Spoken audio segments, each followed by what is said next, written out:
महत्वपूर्ण समाचार प्राप्त થઈ રહ્યા છે। દિવસે વીજળી આપવાને લઈને મુખ્યમંત્રી ભૂપેન્દ્ર પટેલે નિવેદન આપ્યું છે, વચન આપ્યું છે। આવતા ડિસેમ્બર સુધીમાં ખેડૂતોને દિવસે વીજળી મળી જશે। 2 ડિસેમ્બરમાં આવે છે પહેલા દિવસે વીજળી મળી જશે તેવી ગેરંટી આપી છે સીએમ ભૂપેન્દ્ર પટેલે।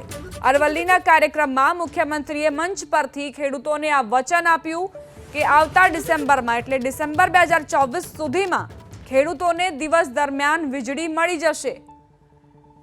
2 ડિસેમ્બરમાં જ્યારે હું આવીશ તે પહેલા જ તમને વીજળી આપી દઈશ તેવું વચન તેમણે આપ્યું છે। અરવલ્લીના કાર્યક્રમમાં મુખ્યમંત્રીએ મંચ પરથી ખેડૂતોને આ વચન આપતા જ ખેડૂતોમાં પણ હવે ખુશીનો માહોલ।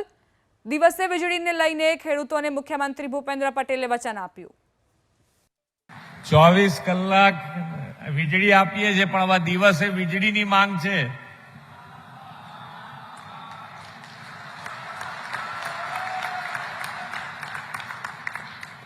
કાનુભાઈ ને પૂછીએ આપણે કે ભાઈ ક્યારે પૂરું કરશો ભાઈ?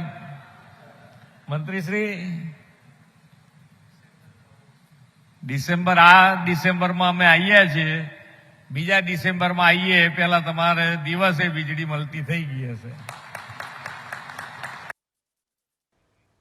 તો મુખ્યમંત્રીએ વચન આપ્યું છે ખેડૂતોને કે આવતા ડિસેમ્બરે હું આવીશ તે દરમિયાન તમને વીજળી મળી જશે। આ 1 વર્ષમાં તમામ કાર્ય પૂર્ણ થઈ જશે કારણ કે ખેડૂતોની માંગ છે કે દિવસે વીજળી આપો। આમ તો 24 કલાક વીજળી આપવામાં આવતી હોય છે પરંતુ ખેતીલક્ષી વીજળી જે છે તે રાત્રિ દરમિયાન આપવામાં આવતી હોય છે। એટલે મુખ્યમંત્રીએ એવું વચન આપ્યું છે કે આવતા ડિસેમ્બર સુધીમાં ખેડૂતોને દિવસ દરમિયાન વીજળી મળતી થઈ જશે। વીજળી મુદ્દે ખેડૂતોની સમસ્યાને લઈને એબીપી અસ્મિતાએ અહેવાલ પણ પ્રસારિત કર્યો હતો। હું તો બોલીશમાં પણ અમે મુદ્દો ઉઠાવ્યો હતો। ખેડૂતોના જીવનમાં સૂર્યોદય ક્યારે નામથી હું તો બોલીશમાં આ મુદ્દો ઉઠાવવામાં આવ્યો હતો। આવતા વર્ષના અંત સુધીમાં સૂર્યોદય યોજનાના અમલની ગેરંટી આપી છે સીએમએ।